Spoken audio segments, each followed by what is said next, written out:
Ok. Bienvenue à toi dans cette nouvelle vidéo. Tu as bien fait de cliquer sur cette vidéo parce que dans les prochaines minutes, je vais t'apporter énormément de valeur. Certains t'auraient fait payer très cher pour t'apprendre ce que je vais t'apprendre. Alors reste bien jusqu'à la fin parce que non seulement dans cette vidéo, tu vas découvrir littéralement la stratégie complète de l'un des plus grands traders Forex de notre génération. Et en plus de ça, je t'ai préparé une surprise qui t'attend à la fin de cette vidéo. Comme d'habitude, je vais essayer de maximiser ton temps, donc t'apporter un maximum de connaissances en un minimum de temps, ok? Alors, comme je te l'ai dit dans cette vidéo, on va voir littéralement la stratégie d'un des plus grands traders de notre génération, ICT, plus précisément Michael Huddleston.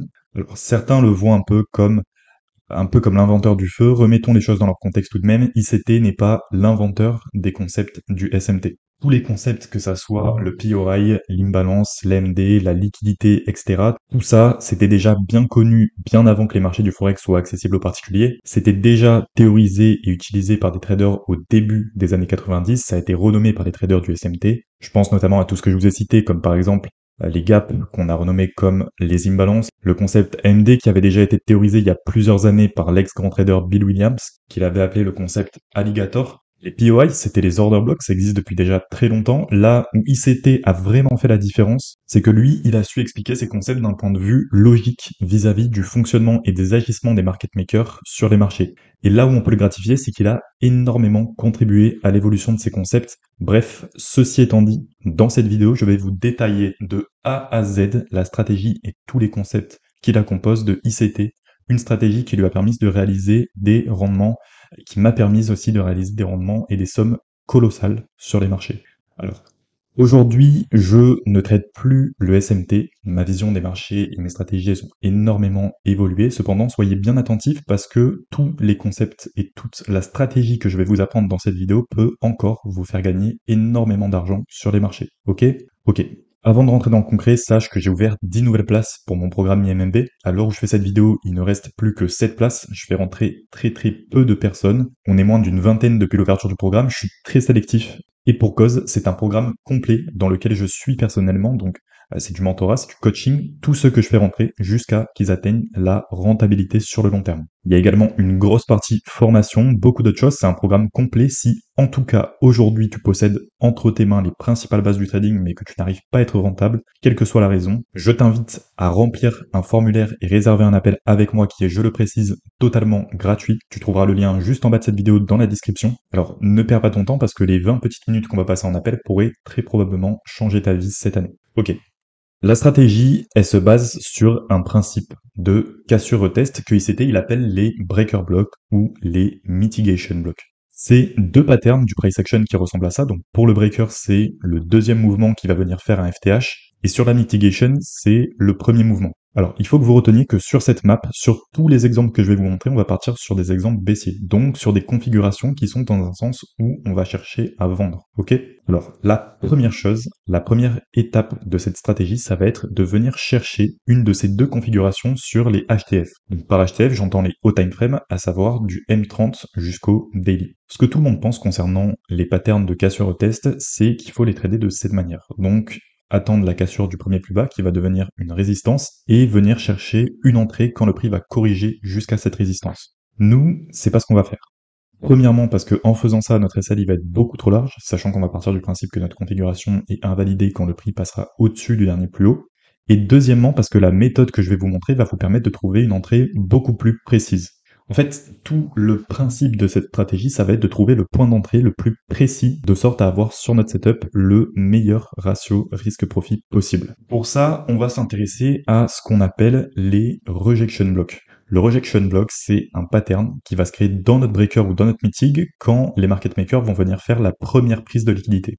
Alors, comme vous pouvez le voir, sur le breaker block, on va avoir deux prises de liquidité, la première sur le premier plus haut et la deuxième sur le premier plus bas. Alors que sur la mitig, on va avoir juste une prise de liquidité au niveau du premier plus bas. Donc, on va, dans notre stratégie, toujours privilégier les breaker blocks au mitigation block. Privilégier, ça veut pas dire exclure, ça veut dire qu'on va quand même les prendre en compte. Par contre, on préférera risquer plus sur un breaker que sur une mitig. Ok? Donc, pour affiner notre entrée, en premier temps, on va venir chercher notre trade dans la zone entre les prises de liquidité. Donc, cette zone qu'on appelle le rejection block. Ce qu'on va faire, c'est que Au lieu de se placer directement sur le retest, on va venir chercher un gap, donc un fort mouvement de plusieurs bougies qui n'ont pas été comblées par le prix, et on va attendre que le prix vienne corriger jusqu'à ce niveau de gap. Donc on va attendre que le prix se retrouve au moins au 50% du gap. Retenez toujours, évidemment, qu'on est sur les hauts time frames. Donc c'est pas maintenant qu'on va venir chercher notre entrée. Pour le moment, on cherche encore à trouver le meilleur point en identifiant les indices qui nous sont laissés par les market makers. Donc je le rappelle, on est toujours sur des exemples de setup baissier. Donc pour vous donner une idée d'un breaker qui se crée sur un setup haussier, ça ressemblerait à ça. C'est exactement le même principe, mais à l'inverse. Et pour une mitigation, ça ressemble à ça. Encore une fois, le même principe, mais à l'envers, où ici, on cherchera à acheter plutôt qu'à vendre. Bon, parfois, il se peut qu'on ait notre breaker block ou notre mitigation block, mais qu'on n'ait pas de gap. Dans ces cas-là, ICT, il nous conseille de s'intéresser à ce qu'on va appeler les FTL, le Fail to Lunge. Les FTL, c'est tout simplement les gaps qui ont déjà été comblés dans notre RB. Donc, ils peuvent se retrouver sur 3 mouvements différents. Celui-là, celui-là et celui-là. Et pour la mitigation block, celui-là, celui-là et celui-là. Alors, encore une fois, je vous retranscris ce que j'ai pu apprendre. Maintenant, pour avoir longuement travaillé avec cette stratégie et pour avoir fait beaucoup d'études sur ces concepts, je vous conseillerais pas spécialement d'utiliser les FTL, mais de vous concentrer uniquement sur les gaps qui n'ont pas été comblés. Vous pouvez me croire, sur le long terme, les gaps ont un win rate qui est beaucoup plus intéressant. Ce qu'il faut bien comprendre en trading, c'est que dans tous les cas, vous laisserez de l'argent sur la table. Vous pouvez pas attraper toutes les configurations, vous pouvez pas attraper tous les mouvements. Ce qui est sûr, c'est que vous allez avoir des opportunités. Alors, n'ayez pas peur d'attraper uniquement les très bonnes configurations et de laisser passer les configurations qui vous émettent un doute ou qui ne vous apportent pas exactement ce que vous cherchez. Soyez patient. Et vraiment, j'insiste, le trading, ça doit être ennuyant. On passe notre temps à attendre. Et là, on va généralement pouvoir faire la différence entre un trader rentable et un trader perdant. C'est parce qu'il y en a un qui a compris que sur le long terme, il a plus d'intérêt à se concentrer sur le processus que sur le résultat. Ok? Et spoil, c'est pas le trader perdant. Ok. Tout ce que je vous ai appris là, c'est la première partie de notre stratégie. La première étape, c'est tout ce qu'on va chercher sur un HTF. Une fois que vous avez une configuration, donc par exemple un breaker avec un gap au niveau du rejection block et que le prix est en train de corriger au niveau du gap, on va appliquer ce que j'ai appelé le concept en poupée russe. Ce concept il repose sur l'idée du système fractal de l'ex-grand trader Bill Williams, à savoir chercher les récurrences sur différents timeframes. Nous, on va aller un petit peu plus loin et on va descendre dans les timeframes et chercher exactement la même configuration qu'on a trouvée en HTF. Donc par exemple, si vous avez trouvé une configuration en daily, vous allez faire une poupée russe en H1. Si vous l'avez trouvée en H4, vous allez la faire en M30, H1 en M15, M30 M5 et M15 M1. Ok? En fait, de cette manière, vous allez apporter à votre setup le poids des indices HTF qui sont évidemment plus importants que les indices LTF et vous allez venir affiner votre entrée en cherchant exactement la même configuration en LTF. Donc, vous avez un breaker LTF dans un breaker HTF. Ok? Alors, avant de venir chercher notre setup en LTF, on va attendre nos confirmations d'entrée, plus particulièrement l'une d'entre elles, on va y venir juste après. Alors, dans cette stratégie, il y a 3 configurations qui sont obligatoires et 4 configurations qui sont supplémentaires. Les confirmations supplémentaires, évidemment, elles sont pas obligatoires, mais en fait, elles vont venir nous permettre d'apporter du poids à nos setups, donc risquer plus que si on a uniquement nos 3 configurations obligatoires. De toute façon, on va en parler juste après. Et nos 3 configurations obligatoires, c'est elles qui vont nous donner le feu vert pour savoir si oui ou non on appuie sur la gâchette. Alors, première configuration obligatoire, la plus importante, l'ASEAN Session. Si vous avez un setup baissier en HTF, vous allez toujours devoir attendre que le prix vienne prendre dans un premier temps le haut de votre session asiatique, l'Asian High, avant de chercher votre setup en LTF. Et si vous avez un setup haussier en HTF, vous allez toujours attendre que le prix vienne prendre dans un premier temps le bas de votre session, donc l'Asian Low, avant, encore une fois, de chercher votre setup en LTF. Pourquoi? Parce que d'après ce qui s'était nous dit, et d'après ce que j'ai moi-même pu étudier, le prix vient 50% du temps, donc une fois sur deux en moyenne, prendre sur une session et le haut et le bas de la session asiatique. Ce qui est un taux de récurrence sur le marché du Forex énorme. Si le prix par exemple se trouve au-dessus de la session asiatique et que le bas n'a toujours pas été pris, vous avez 50% de chances que le marché se retourne pour prendre le bas dans la même journée. Donc, je récapitule. Une fois que vous avez votre breaker HTF, par exemple baissier, vous allez descendre dans les timeframes, attendre dans un premier temps que le prix vienne prendre le haut de la session asiatique, car on est sur un setup baissier, je le rappelle encore une fois, et ensuite chercher exactement le même breaker dans le rejection block de votre breaker HTF. Breaker HTF en M30, je descends M5, j'attends que le prix prenne l'ASEAN High et qui se trouve au niveau du rejection block de mon breaker HTF, et je cherche mon breaker en M15. Ok? l'ASEAN session, ça va être notre première confirmation obligatoire et la deuxième étape de notre stratégie. La première, c'est le setup HTF, la deuxième, donc l'ASEAN session, et la troisième, c'est le setup LTF dans le RB HTF. Ok. Quatrième étape de cette stratégie, notre deuxième confirmation obligatoire, le PND, le Premium and Discount. Le PND, c'est un concept qui repose sur la même logique que le RSI, à savoir un des seuls indicateurs qui se base sur une logique intéressante vis-à-vis du fonctionnement du Forex, à savoir identifier par rapport à une période de temps donnée les zones de surachat et les zones de survente, qu'on va définir ici en traçant le plus haut et le plus bas en HTF, et je précise bien en HTF. Et encore une fois, je précise également qu'on est dans un exemple d'un setup baissier, mais si on cherchait à acheter sur notre exemple, on tracerait du plus bas au plus haut. Et de cette manière, on sera en mesure d'identifier sur notre session si on se trouve dans une zone par rapport au dernier mouvement de surachat ou de survente. Et donc, évidemment, vu qu'on cherche à vendre dans notre exemple, on veut donc être dans une zone de surachat. La cinquième étape de notre stratégie, alors j'espère que vous suivez, sinon n'hésitez pas à revenir en arrière parce que ça va commencer à se corser un petit peu. Donc une fois que le prix est venu chercher le haut de la session asiatique en LTF qui se trouve dans le rejection block de notre breaker HTF et qu'on est dans une zone de surachat, on va attendre un OB ou un BDC en français, donc un bloc de contrat, donc qui va venir juste avant notre gap LTF dans notre breaker qui va être notre troisième et dernière configuration obligatoire et qui va être notre objectif d'entrée. Une fois qu'on a notre setup HTF, 2, notre setup LTF au-dessus ou en dessous de la session asiatique qui a retracé jusqu'au rejection block dans le gap HTF, 3, nos deux autres configurations obligatoires, donc le PND et un bloc de contrat avant notre gap LTF. À partir du moment où le prix va corriger vers notre gap, le combler et taper notre bloc de contrat, on va se placer et appuyer sur la gâchette. Donc, en théorie, voilà à quoi ça doit ressembler. On a dans un premier temps notre configuration HTF, par exemple en H1.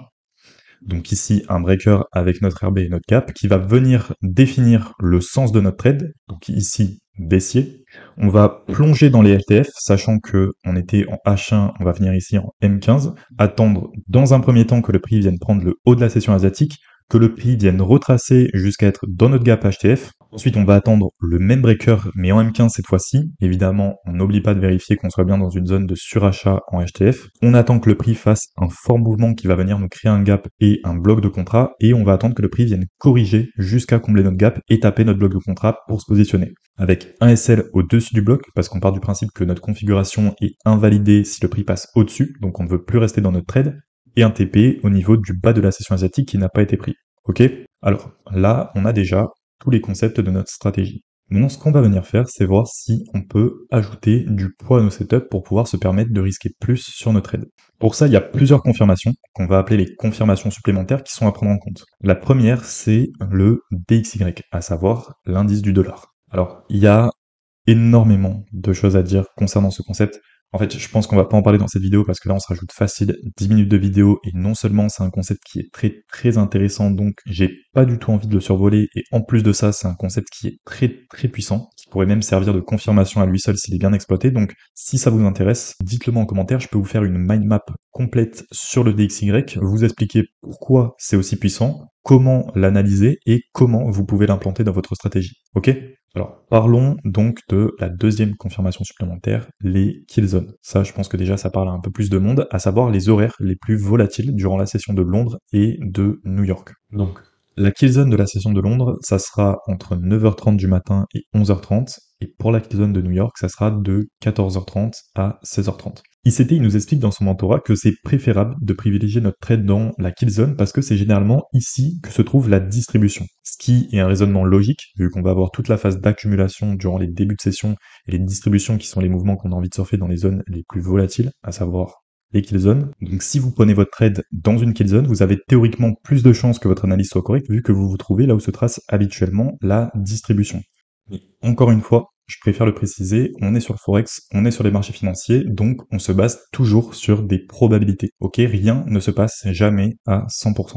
La troisième configuration supplémentaire qui va pouvoir apporter du poids à notre setup, c'est l'OTE, l'Optimal Trade and Try, qui n'est en fait rien de plus qu'un dérivé de la séquence de Fibonacci, où là ici, on va vouloir que notre trade se trouve dans ce qu'on appelle la red zone, à savoir la zone entre les 0,79 et les 0,62. Pour le tracé, c'est très simple, c'est comme pour le Fibonacci, on va prendre en premier le plus haut et le glisser jusqu'au plus bas si on cherche un setup en vente, et si on cherche un setup à l'achat, on va prendre en premier le plus bas et on va le glisser jusqu'au plus haut. Alors, là où le Fibonacci va être utilisé pour prédire les zones de support et résistance, l'OTE, lui, il va nous permettre d'identifier directement le meilleur point d'entrée au sein d'une tendance, celle qu'on a tracée entre notre plus haut et notre plus bas, ou notre plus bas et notre plus haut. Ok? Alors, la quatrième et dernière configuration supplémentaire qu'on va pouvoir surveiller, c'est les zones instit. Les zones institutionnelles, à savoir les zones rondes, donc les zones que targetent les institutions.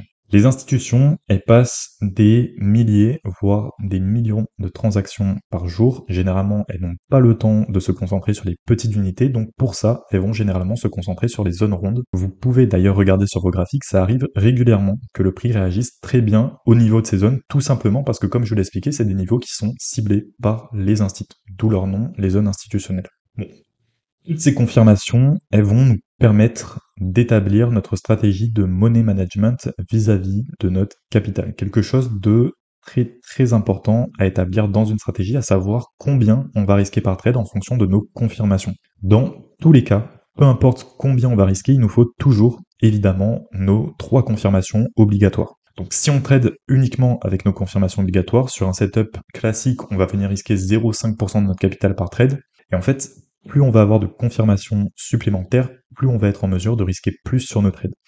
Donc si on a une confirmation supplémentaire, on va pouvoir monter notre risque à 1%. Si on a 2 confirmations supplémentaires, on va pouvoir monter notre risque à 2%. Si on a 3 confirmations, on va monter à 2,5%. Et si on a toutes nos confirmations, donc nos 3 confirmations obligatoires et nos 4 confirmations supplémentaires, on va venir risquer donc au maximum 3% de notre capital. C'est ce que je vous expliquais dans la dernière mind map que je vous invite à regarder. Ok. Maintenant qu'on sait exactement ce qu'on cherche, maintenant qu'on sait exactement quand est-ce qu'on va se placer, et maintenant qu'on sait exactement ce qu'on risque, on va tout récapituler sur une checklist. Votre checklist, c'est de 1, ce que vous devez toujours avoir sur vos yeux quand vous allez être devant les graphiques, et de 2, une liste qui note tout, donc étape par étape, de la première chose que vous allez chercher jusqu'à votre prise de position. Donc en fait, notre checklist, elle va littéralement récapituler tout ce que je vous ai appris dans cette vidéo. Donc dans un premier temps, on va chercher en HTF une mitigation block ou un breaker block, tout en notant qu'on privilégie toujours les breakers, cerner le rejection block, attendre un fort mouvement baissier avec un gap dans notre RB, une correction vers le gap. Ensuite, on va zoomer dans les HTF pour affiner notre entrée et attendre dans un premier temps que le prix vienne prendre la session asiatique, tout en notant que si on a un setup baissier en HTF, on veut que le prix vienne chercher l'Asian High, et si on a un setup haussier en HTF, on veut que le prix vienne chercher l'Asian Low.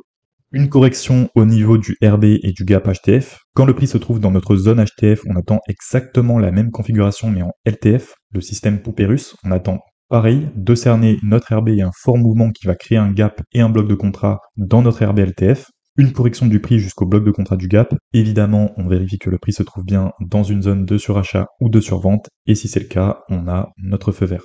Alors, avant de se placer donc le temps que notre setup se forme, on peut chercher les confirmations supplémentaires, donc la corrélation avec le DXY.